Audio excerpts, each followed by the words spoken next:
এই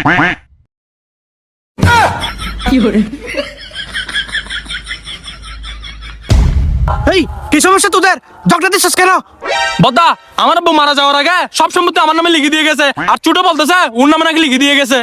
দৌড়াবদ্দা আমার নামে লিখে দিয়ে গেছে যে, আমার কাছে সব দলিল আছে, আপনি মাথা খারাপ করিয়েন না। আমি সব বুঝতে পারছি, তোরা আপাতত এগুলো নিয়ে ঝগড়া করিস না, সামনে নির্বাচন একটা, তাই তোদেরকে ঝগড়া না করার জন্য অনুরোধ করতেছি। আমি তোদের জায়গা জমি নিয়ে থাকতে দেবো না কোনো ঘাটতি। আমি তোদের এবারের এমপি মনোনয়ন পদপ্রার্থী। নির্বাচনের পর আমি সব ঠিক করে দেব। বদ্দা এরা দুজন তো বুড়ারি না। কি বলস?